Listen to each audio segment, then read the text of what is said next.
Buenas tardes, amigos televidentes que sintonizan su programa Soberanía Popular TV.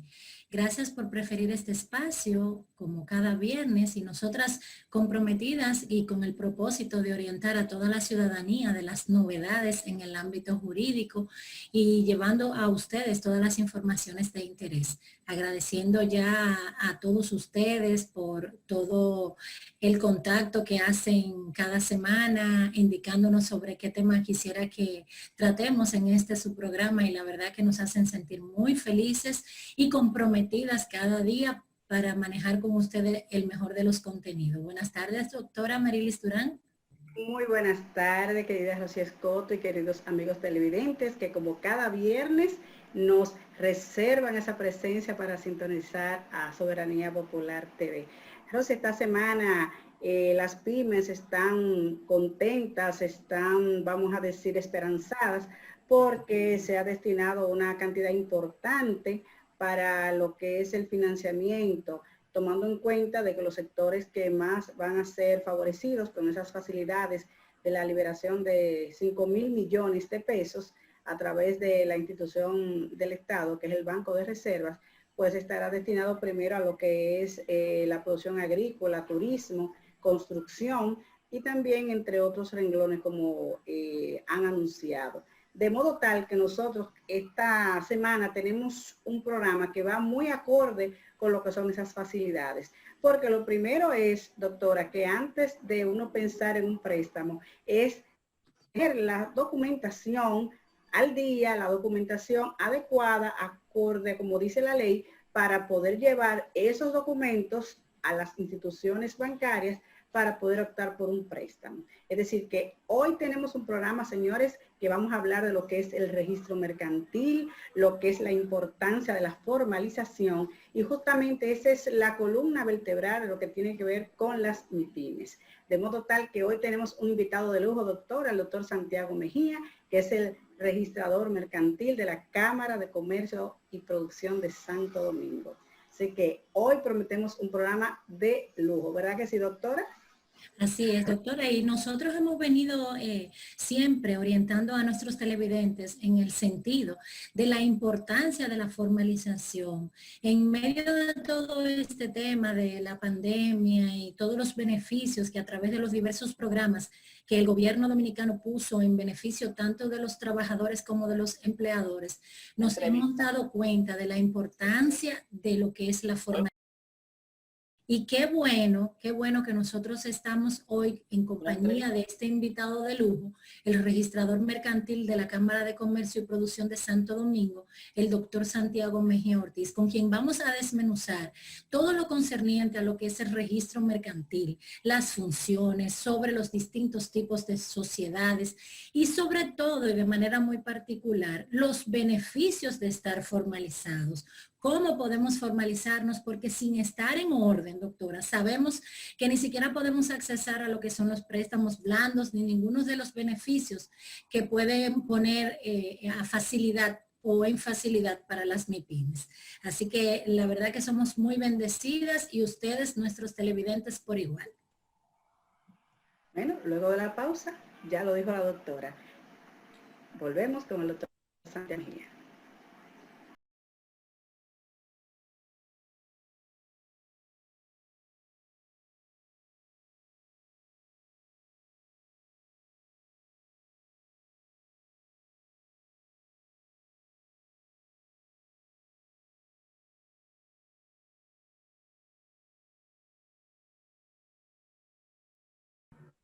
Gracias por mantener la sintonía, gracias por mantenerte aquí a la espera de este tema central que vamos a trabajar en la tarde de hoy, el registro mercantil y la formalización de empresas. Como bien establecimos antes de irnos a la pausa, nos acompaña el doctor Santiago Mejía Ortiz, quien es abogado graduado de la Universidad Iberoamericana con diversos grados de especialización en Derecho Corporativo y Derecho Aeronáutico y Aeroportuario. Desde el año 2014 se desempeña como registrador mercantil de la Cámara de Comercio y Producción de Santo Domingo. Es profesor titular de Derecho Aeronáutico en la Universidad Iberoamericana UNIBE y autor de varios artículos relacionados con el derecho corporativo y derecho aeronáutico. Bienvenido, doctor Santiago Mejía Ortiz, y Buenas muchísimas tardes. gracias por aceptar nuestra invitación. No, para mí un placer. Buenas tardes y gracias, ante todo, gracias por la invitación para compartir con ustedes en la tarde de hoy.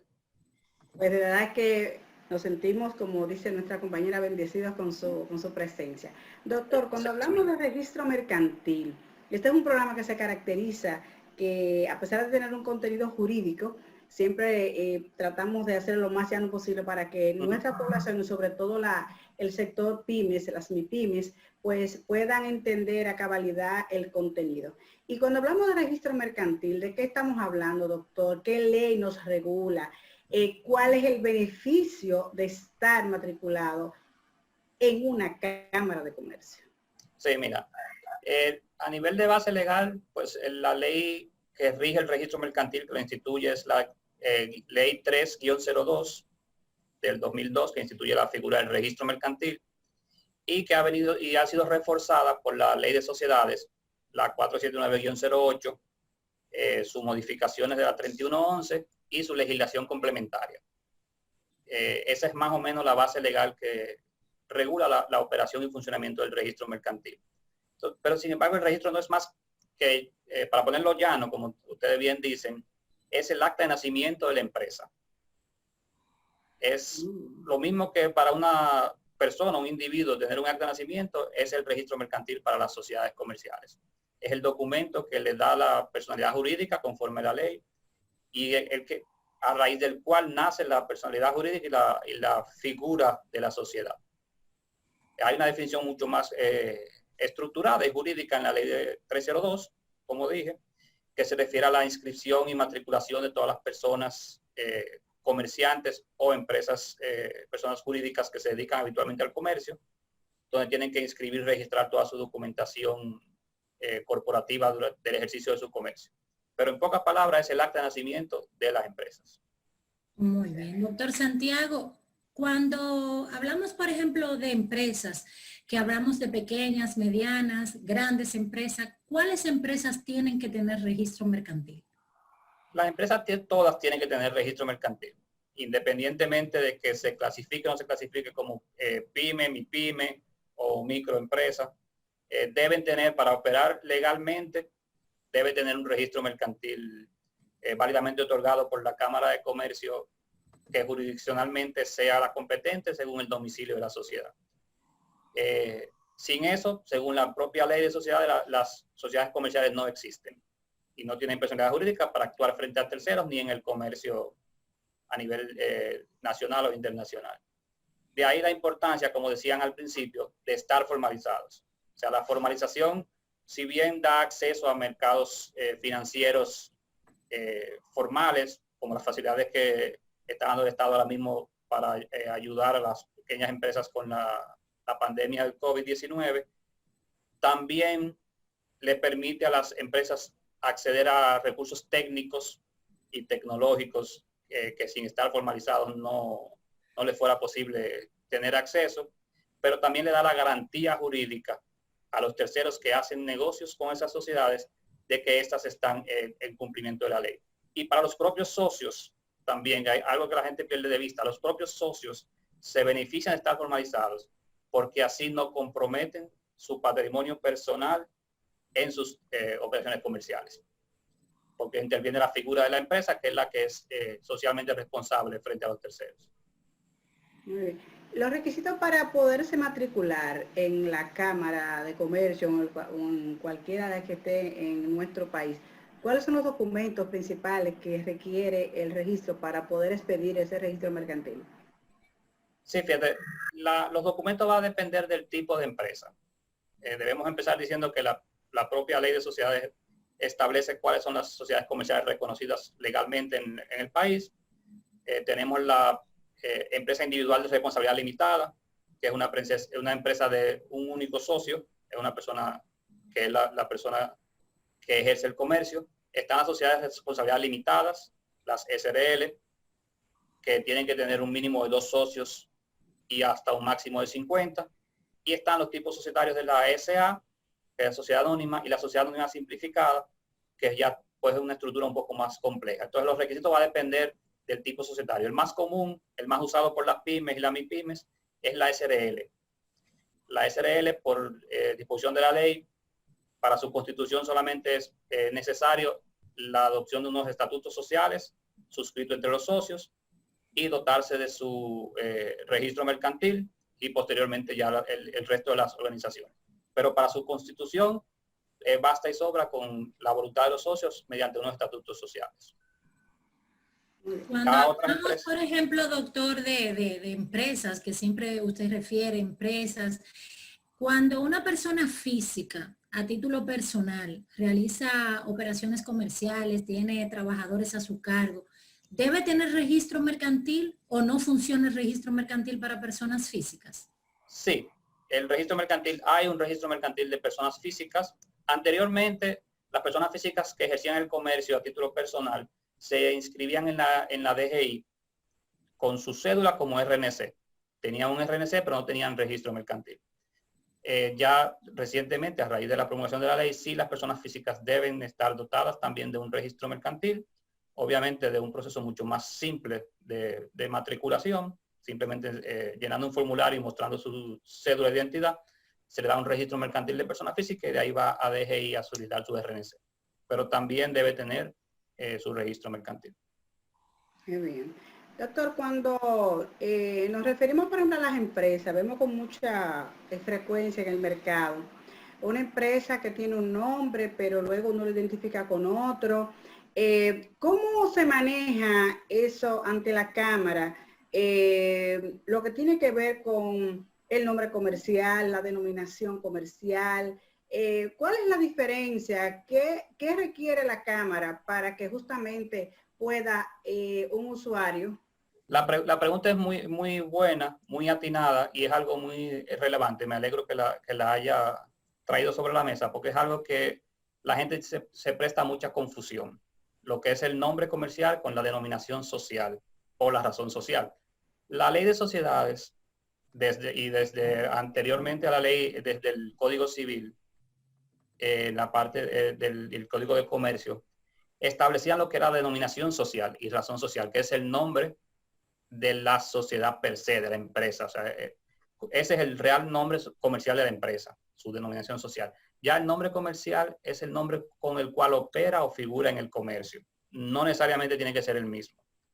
Sin embargo, hay una mala práctica histórica a nivel corporativo nuestro que asimila una cosa a la otra. Sin embargo, la ley no establece ningún requisito de que debe tener una empresa el nombre comercial registrado para ser constituida. Y de hecho las cámaras no exigen el certificado de nombre comercial, salvo que la empresa en su formulario de solicitud haga constar que lo tiene. Si hace constar que lo tiene, entonces sí se le exige copia del mismo para probar la validez de ese registro, pero si no lo hace constar en el formulario, la Cámara no le puede exigir el nombre comercial registrado porque la ley no lo prevé así.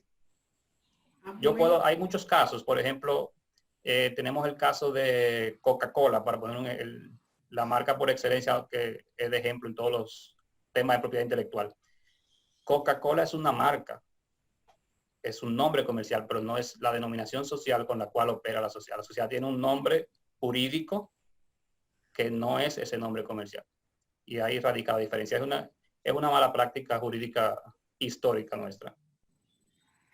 Es interesante esa parte del registro del nombre comercial que usted señala, que si la ley no lo exige, asumo entonces que la existencia de una API es para entonces preservar el derecho de la explotación de ese nombre, pero que no ligue entonces en este caso a la Cámara de Comercio como exigencia para la matriculación de una empresa.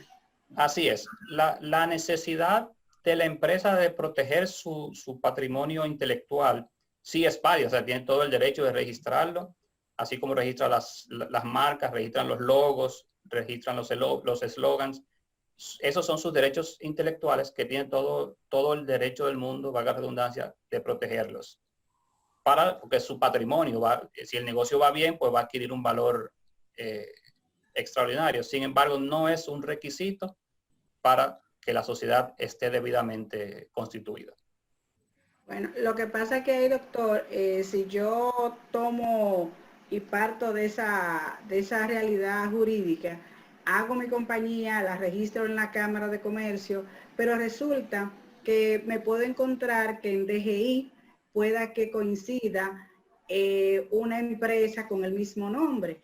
Si eso acontece, ¿sería necesario entonces hacer una modificación buscando otro nombre para que la Cámara entonces pueda modificar ese registro? Y poder... Ya eso es una decisión que va a depender mucho de las empresas ambas y de en este caso, DGI. Pero yo sí les puedo asegurar que desde el punto de vista de la Cámara, yo no tengo ni la facultad legal ni la autoridad para exigir que una empresa cambie el nombre porque haya otra empresa similar. De hecho, no son muchos, pero tenemos casos donde hay empresas que coinciden en el nombre, dedicadas a actividades comerciales distintas, con composiciones accionarias distintas, pero que coinciden en el nombre. Y yo legalmente tengo la obligación de que si cumple con todas las demás formalidades de ley, debo matricularlas ambas. Qué bien. Desde el punto de vista del registro mercantil, no hay un choque con ese derecho de propiedad intelectual, o sea, No. con controles a nivel de registro. No, El porque la ley registro no me lo exige. mercantil, doctor, tiene un número, ¿es el mismo número del Registro Nacional de Contribuyentes o la Cámara le asigna un número distinto? ¿Y qué tiempo de vigencia tiene ese registro mercantil?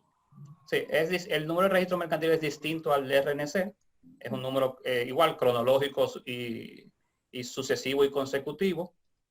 Es único para cada empresa y tiene una vigencia de 2 años de conformidad con la ley. Cada 2 años las empresas tienen la obligación de renovar su registro mercantil. Que de hecho debemos felicitar públicamente a la Cámara de Comercio de Santo Domingo, que el proceso de renovación de registro mercantil se hace absolutamente online y te anuncian, te avisan, te notifican con un tiempo previo de cuando se va a vencer el registro mercantil. Es decir, que nadie puede argumentar que no se enteró. Porque que no se dio cuenta, se lo olvidó. Sí, hacen una labor realmente encomiable. Y una vez se asigna ese número se mantiene de por vida para las empresas. Sí, es un número, como decía, es único y permanente. Sin embargo, es bueno decir que, por ejemplo, si la sociedad cambia de domicilio y se traslada hacia otra provincia, donde le corresponderá a otra Cámara de Comercio, pues el número sí ahí cambia, no es un número nacional, porque las jurisdicciones de cámaras son provinciales, de conformidad con la ley 5087 que rige las cámaras de comercio, se establece que cada provincia tendrá una cámara de comercio y cada cámara de comercio tendrá un registro mercantil. Entonces, si cambia de provincia y pasa a la jurisdicción de otra cámara, sí se le asigna un número ya, el que le corresponda según la serie de números que tenga aquella cámara que reciba la sociedad. Pero si se mantiene en una sola cámara, ese es un número de por vida. Empezamos por el 001, hay una sociedad que tiene el registro mercantil número 1 y ya vamos por ya prácticamente 6 cifras, si no me equivoco, en esta Cámara de Santo Domingo. Doctor, usted como experto y al frente de esa importante institución, ¿cuáles son los errores más frecuentes por los cuales se devuelven tantos expedientes que justamente los comerciantes que desean muchas veces hacer esta labor de manera directa, partiendo de las facilidades que brinda algunos de los servicios de ustedes, pero se encuentran a veces que tienen que depositar hasta 3 veces un expediente? ¿Cuáles son las principales para ver si podemos entender y disminuir esa contingencia? Sí, fíjate, las devoluciones es un dolor de cabeza tanto para los usuarios como para nosotros como cámara y como registro. Debo empezar reconociendo que hay muchas devoluciones que no son culpa del usuario, sino algunas deficiencias internas del registro. Siempre lo he reconocido donde me ha tocado reconocerlo y este es el mejor medio para reiterarlo. Sí sabemos que a veces el registro es el que ocasiona las devoluciones, pero la mayoría de los casos son errores que se pueden subsanar con una revisión previa y con mucha cautela de la documentación.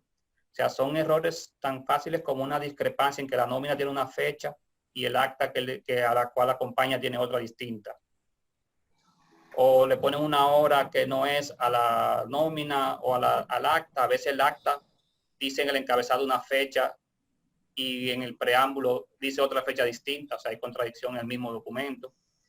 A veces las sumatorias en las nóminas, por ejemplo, es un error muy común. Creo que en día pasado lo tuiteé, porque he hecho una serie de tweets diarios sobre las devoluciones, que me ponen que un socio A tiene 50 cuotas, un socio B tiene 50.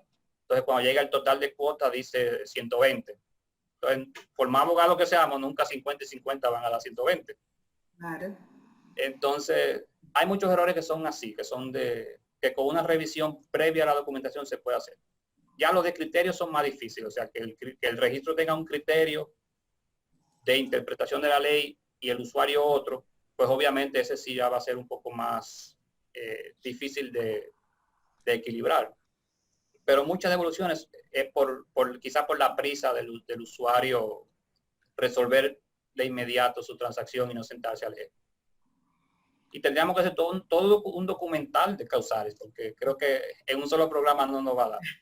Son muchos. Pero hay una crítica constructiva, porque así como usted dice, reconociendo, así como valoramos el buen trabajo, a veces por experiencia nos ha sucedido que nos mandan una devolución o unas observaciones, corregimos esas, pero entonces luego vienen otras que no entiendo por qué de primera instancia, en las primeras observaciones, no son incluidas todas. Y así podemos evitar que el proceso se detenga y que tenemos más tiempo y que hay un retrabajo innecesario. Sí, eso se da por varias cosas. La primera es, como bien dije hace unos minutos, hay cierta deficiencia que hemos venido trabajando en el registro y hemos tratado de corregirla y creo que hemos hecho un avance sustancial en lo que teníamos hace un año, 2 años. Otra es propia de la misma documentación que el usuario corrige. En ocasiones corrige algo y daña otra cosa. Eso se identifica en una segunda revisión. Y a veces cuando es una transacción que cambia de servicio, por ejemplo, si es un registro de documentos, se analiza bajo unos criterios y por un tipo de analista distinto al que trabaja las modificaciones. A veces si hay un registro y se identifica que no es un registro, sino que corresponde a modificación, pues en el segundo análisis puede ser que surjan problemas no identificados. Pero ahí hay, como te digo, hay responsabilidades compartidas. Y la intención y, por ejemplo, este tipo de programa pues puede colaborar y formar parte de aportes en ese sentido, porque es parte de lo que realmente escuchamos y lo que vemos como en el ejercicio de nuestra profesión. Oye, a mí me interesan mucho estos ejercicios porque me permite a mí saber lo que está opinando y lo que está percibiendo el usuario, que es a quien nosotros no debemos. Entonces, si no se da este tipo de dinámica, este tipo de ejercicio y yo no escucho lo que me dice el usuario, pues nunca vamos a poder mejorar. Así es. Y doctor, ¿cómo está funcionando ahora a propósito del COVID-19? La Cámara de Comercio para lo que tiene que ver con todos los trámites, que no sea necesariamente la renovación que sí sabemos que está haciendo online. ¿Cómo está funcionando? ¿Cuál ha sido la experiencia de ustedes en esta situación que hemos estado pasando en estos últimos meses con el COVID-19? Sí. Gracias a Dios, a nosotros nos tocó la crisis del COVID en un momento donde ya teníamos parte de nuestros servicios que estaban ofreciéndose en línea. Hay 5 servicios que ya en ese momento se estaban ofreciendo en línea y se han mantenido en línea, que son la renovación, duplicado, actualización y certificaciones y copias certificadas. Lo que hicimos fue, para garantizar un poco el protocolo de seguridad, decidimos que esos servicios que ya estaban disponibles en línea se siguieran prestando solamente en línea y así desahogar un poco el flujo de personas en la plataforma a aquellas transacciones que estamos materialmente imposibilitados de trabajar en línea, que son las modificaciones o registro de documentos y constituciones.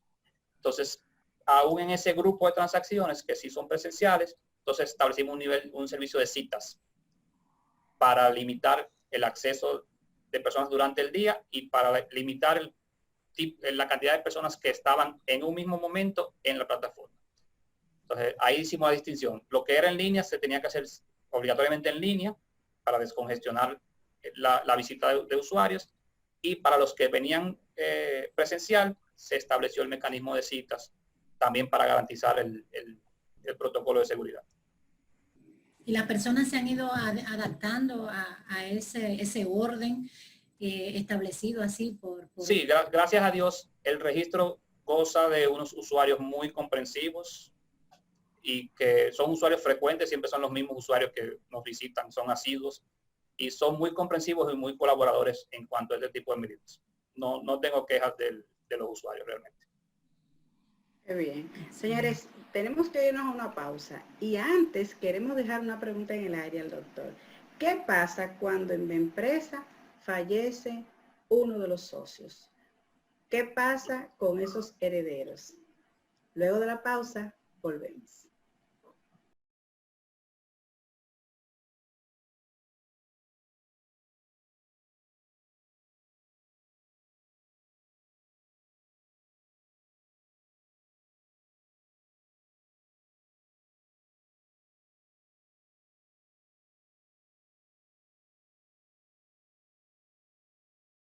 Gracias por mantenerse ahí con nosotros, gracias por mantener la sintonía en este interesante programa que tenemos en esta tarde, donde estamos desmenuzando todos los detalles acerca del registro mercantil, de lo que son las sociedades, los diversos tipos de sociedades y sobre todo la importancia de formalizarnos. Antes de irnos a la pausa dejamos una pregunta súper interesante y es cuando fallece uno de los socios, ¿qué pasa con esos herederos? ¿Cómo se maneja el aspecto de esa sociedad, doctor?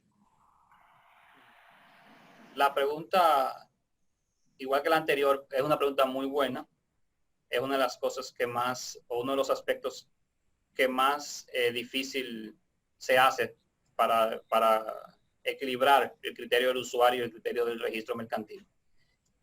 Por aplicación del derecho común, derecho sucesoral, se supone que fallecido un socio, pues su patrimonio está llamado a dividirse entre el cónyuge supérstite, si tiene su cónyuge, y los hijos que tenga. Entonces, ese ya es un proceso ya de derecho sucesoral que tiene que ser agotado por las vías correspondientes. Pero desde el punto de vista de la sociedad, en la práctica se dan varias circunstancias. Si la sucesión es una sucesión de fácil determinación, el usuario casi siempre agota su proceso ante las autoridades de DGI y todo lo demás, y llega ya con el pliego de DGI aquí al registro mercantil y su asamblea que conoce de esa sucesión y que distribuye las acciones a los herederos. Y ese es el mejor escenario, ese sería el escenario ideal. Pero no siempre es el que ocurre. Hay sucesiones que no son de fácil determinación, algunas no son de todo amigables. Entonces, el registro ha tratado de buscar equilibrios entre lo que puede hacer el usuario y lo que yo estoy llamado como registrador a velar según la ley. Entonces, en la práctica se da, por ejemplo, una certificación de la sociedad donde hace constar del fallecimiento de ese socio, se da constancia de quiénes son los sucesores del fallecido, del decuyus, y se designa un representante de la sucesión. Entonces, el registro hasta ese momento no distribuye las acciones entre los sucesores porque no tiene la facultad legal de hacer particiones, pero sí hace figurar la sucesión como accionista o socio según el tipo social. Entonces pasaría a ser, en vez de Santiago Mejía, Doco Madera, pasaría a ser sucesores de Santiago Mejía, representado por la persona que resulte ser representada. Entonces eso le da ya al tercero, al cual nosotros debemos darle la publicidad e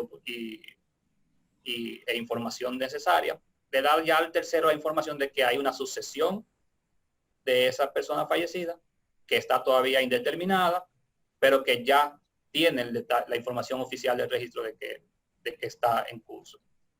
Entonces, también un tercer elemento, a veces no es necesario el pliego de DGI ni esa certificación, porque los herederos hacen una determinación amigable de herederos, y ese documento se inscribe aquí en el registro y se hace distribución accionaria o de partes sociales según corresponda.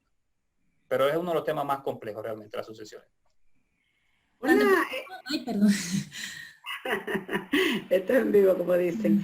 En ese mismo orden, doctor, y pidiendo disculpas a la doctora, cuando suceden litigios respecto del tema del control accionario de una sociedad y se notifica oposiciones al registro mercantil, o en su defecto un socio me debe un dinero y yo tengo un pagaré notarial o tengo una sentencia, ¿cómo opera esa oposición respecto del registro y lo que es la transferencia de esas cuotas sociales o acciones si se tratara de una compañía SA que donde se estila?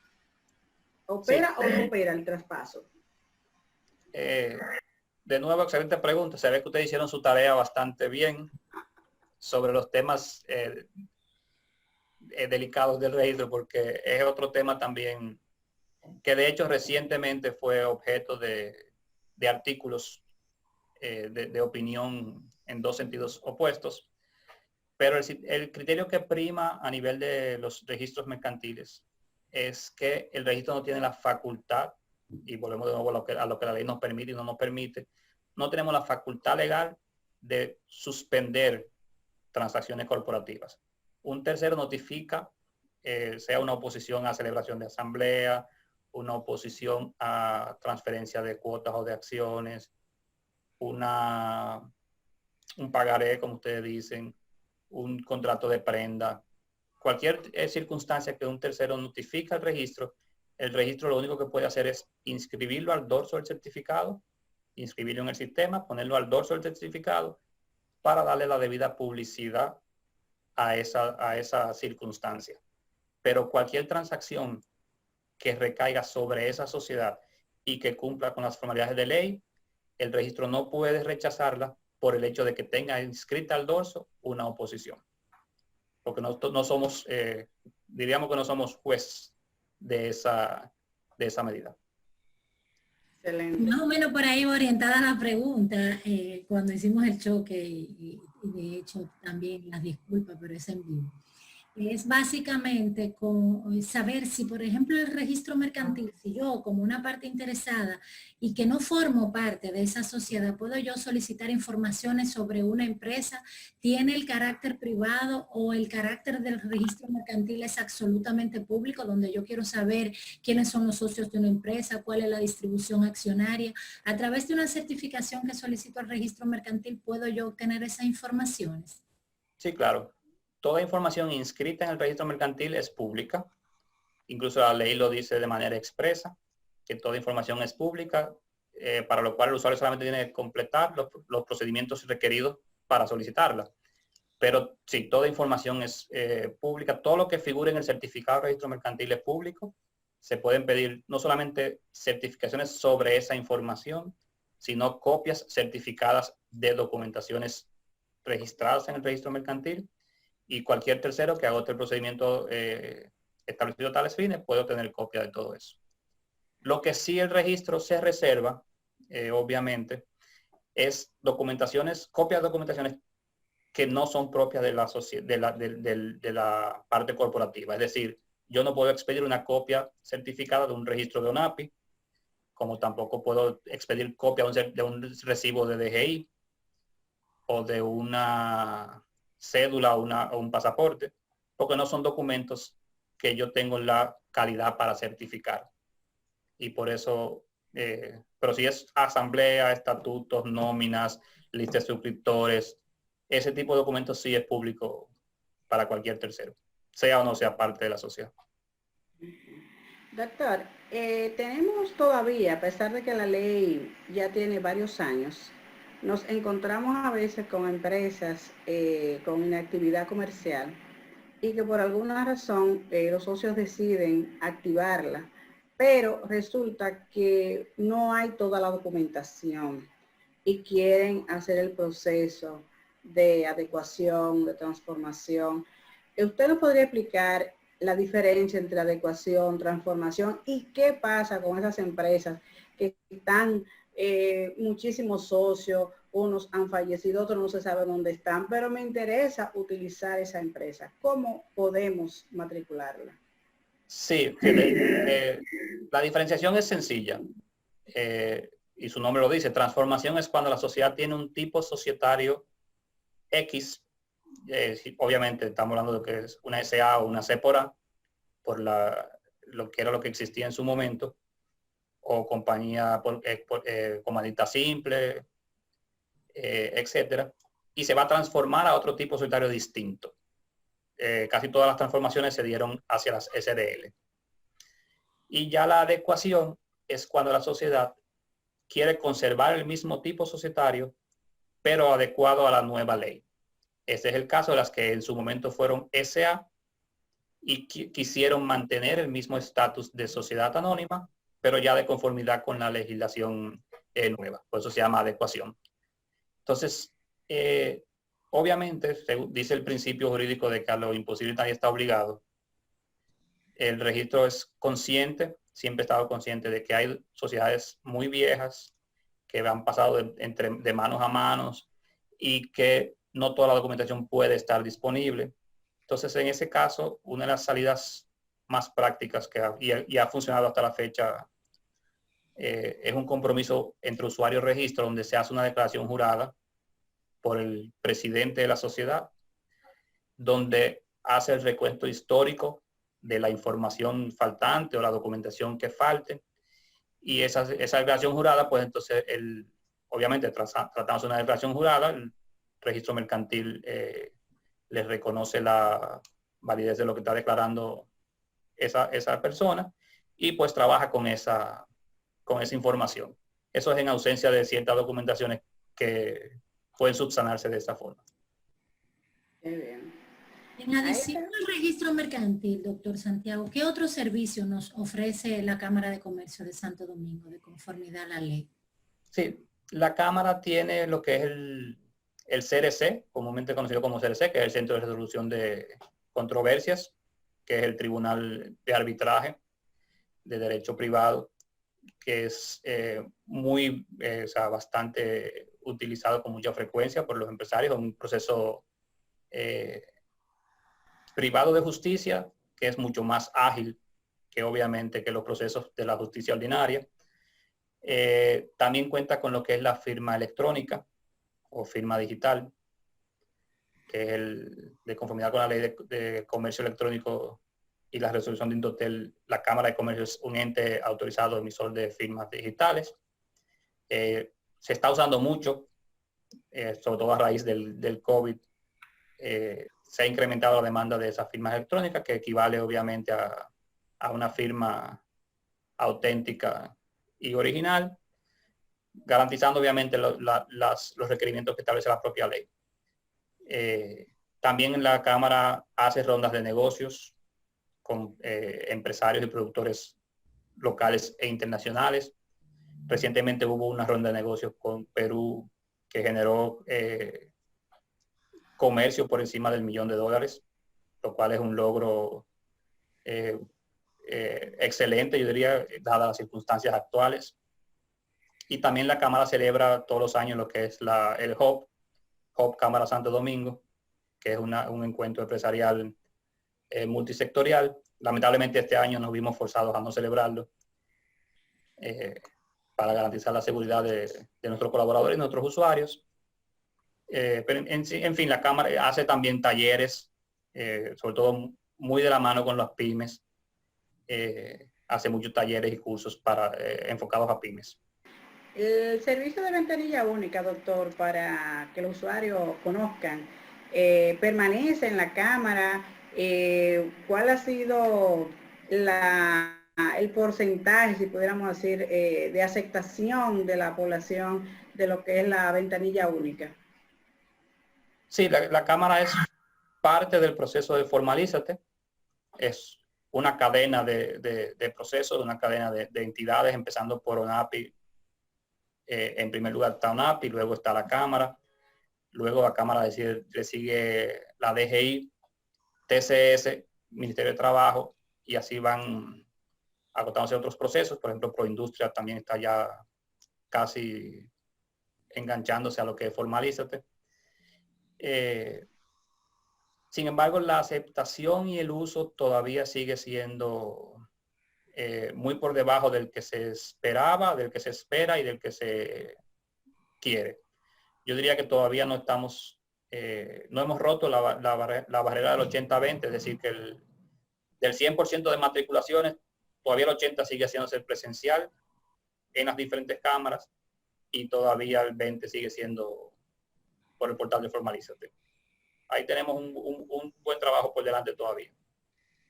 Que falta mucho todavía por los procesos, es por falta de ¿qué es lo que está no permitiendo que funcione como se ha proyectado, que uno pueda tener una compañía en el más breve plazo? ¿Cuál es digo, hablando de breve plazo, yo diría que la Cámara ha hecho un trabajo titánico porque ya, como ustedes saben y todos los usuarios saben, nuestros servicios entregan en 24 horas, todos los servicios. Pero en cuanto a lo que es ya Formalízate, yo diría que es una mezcla de todo. Hay un poco de deficiencias a nivel de sistema, un sistema que a veces no es muy user friendly, o sea, no es intuitivo para el usuario. A veces el usuario decide no involucrarse en ese proceso, sino que busca un abogado y el abogado lo que prefiere es hacerlo presencial, sea por comodidad o sea porque puede representar más ingresos si lo hace presencial. Yo diría que es una mezcla de todo, o sea, hay parte atendientes al sistema, hay la voluntad de los usuarios, es otra. Y yo diría que también las malas experiencias que pudiera haber tenido un usuario en un momento determinado, pues va generando un ruido de boca a boca y hace que se desmotive también un grupo de personas que pudieran haberlo hecho, que pueden acercarse al portal. Y que muchas personas, por ejemplo, en el ámbito jurídico, muchos abogados consideran que eso le ha quitado, le ha restado trabajo a los abogados, porque en realidad si se adentran a lo que es el aspecto del Formalízate, pues vemos que no tiene necesidad de buscar un abogado en ese sentido. Entonces me parece que ha habido también un poco de todo, en donde los abogados sí. Nos hemos sentido poco identificados porque sentimos que ese aspecto del Formalízate nos puede desplazar. Yo tengo te voy a decir una anécdota muy interesante que me ocurrió recién llegado yo aquí. Hice una reunión con las principales firmas de abogados, precisamente para abrir los canales de comunicación, abrir el registro a los usuarios. Y se tocó ese tema y decía uno de los abogados que estaba presente, una de las grandes firmas, que aunque mucha gente lo ve así, él lo ve distinto. Porque él dice que todo el que se quiera formalizar, después de formalizado, va a necesitar un abogado como quiera. Eso es correcto. Porque el portal nada más es para matricularse. Ya después las renovaciones, las modificaciones, todo lo demás, su vida corporativa va a necesitar un abogado. O sea que mientras más gente lo quiera hacer, ellos prefieren perder la constitución y tener un pool más grande de clientes. O sea que él lo veía completamente distinto a como lo ve la mayoría. Y en realidad es así, porque incluso a veces en el proceso de matriculación se desplazan también errores que necesariamente tienen que ser subsanados ya a nivel de asamblea por un abogado. Y sí, ahí tenemos un tema muy difícil con los bancos y las SRL con el tema de las asambleas. Todos sabemos, incluyendo los bancos, que las SRL no están llamadas a celebrar asambleas constitutivas. Basta y sobra con los estatutos. Sin embargo, no son una ni dos las sociedades que van a abrir cuentas, que son SRL, y el banco le exige la asamblea constitutiva. Entonces, yo llevo ya 6 años en el registro y son 6 años recordándole a los bancos que eso no es obligatorio. Entonces, sí, se dan situaciones en el proceso del portal. Hay algo que a mí siempre me ha chocado de la ley, quisiera compartir con usted esta nota. Es con relación a las IRL, las empresas individuales de responsabilidad limitada, que sabemos que están formadas por un solo dueño. Pero ¿qué resulta? Estas empresas que entiendo que en un alto porcentaje realmente responden a una pyme, porque la mayoría de negocios tienen único dueño. Esa es la realidad. La SRL, aunque es la más usada, me imagino que por la facilidad, pero nos encontramos que en esta IRL, en lo que es el proceso de ventanilla única, no sé, para que usted me aclare, si están dando el servicio de formalización con las IRL. Sé que con las SRL sí, pero tenemos con relación a este tipo societario el tema del notario. ¿Se mantiene eso? ¿Ya se ha creado la base para que se puedan formalizar las IRL de ventanilla? ¿O usted considera que la ley debería modificarse en ese aspecto como para flexibilizar el hecho por ser un socio que tiene que tener a cargo, aparte del depósito en el banco? Sí, yo diría que sí. La IRL pudiera haber sido un proceso mucho más simple que el que existe. Entiendo que un poco el espíritu del legislador fue darle garantías a los terceros frente a un mal uso de una IRL para ciertos fines, pero pudo haber sido un poco más sencillo.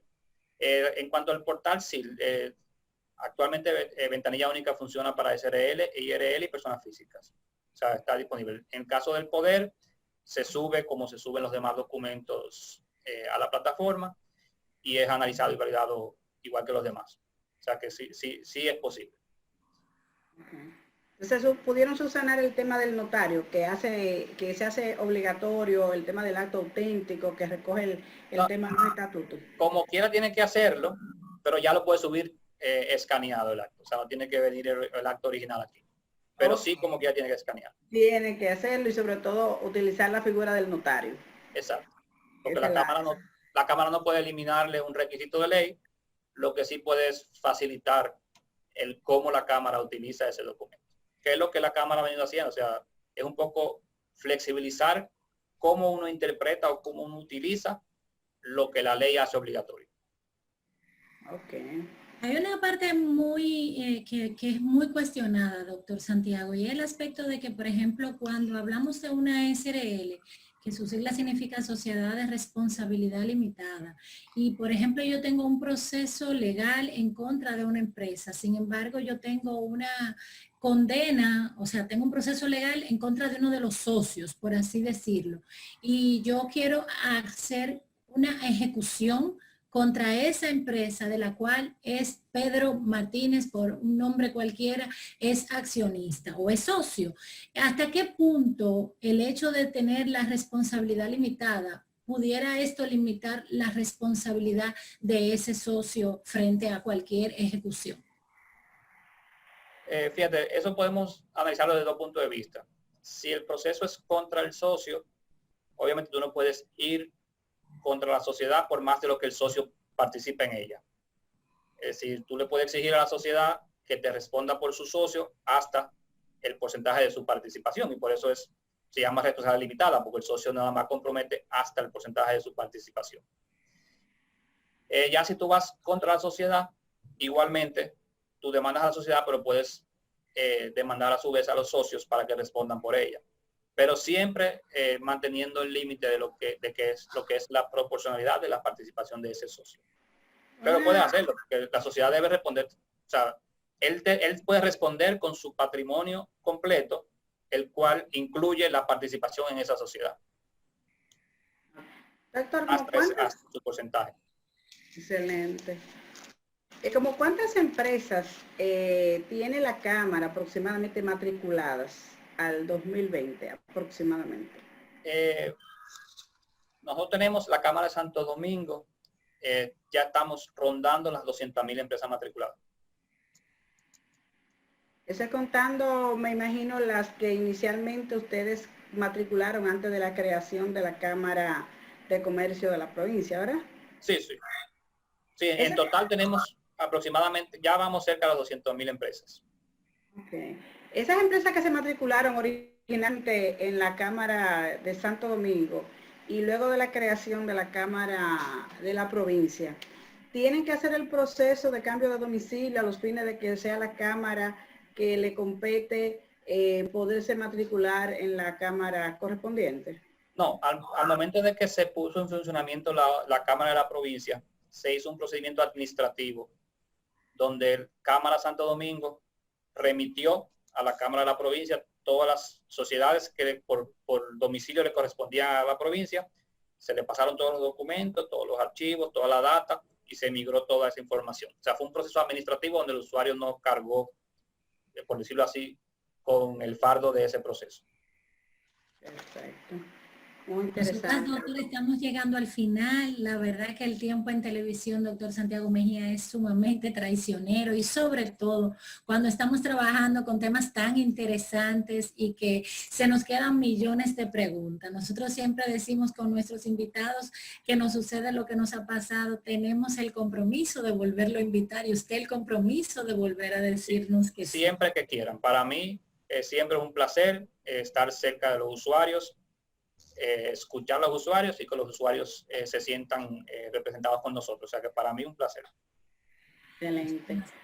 Doctor, ya finalizando, mensaje para las empresas de cara a lo que son los negocios hoy día, de su actualización, de la importancia de la formalización para aquellos que aún no se deciden. Su mensaje como registrador mercantil.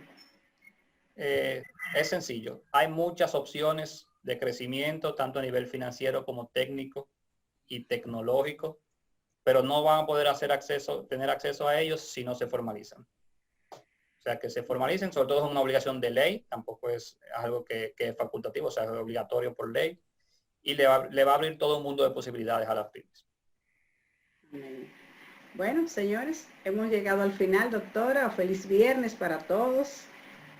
Tomando en cuenta la necesidad de formalizarnos, de cumplir con nuestros deberes y obligaciones para poder ser entes productivos, que mañana podamos hacer con esas riquezas, no tan solo económicas, sino en todo el sentido, pues hacer de nuestras vidas un espacio más feliz en esta tierra. Buenas tardes. Compartirlo con los demás. Así es. Bueno, muchas gracias. Buenas tardes. Gracias por comparecer a este programa, doctor. Gracias a ustedes.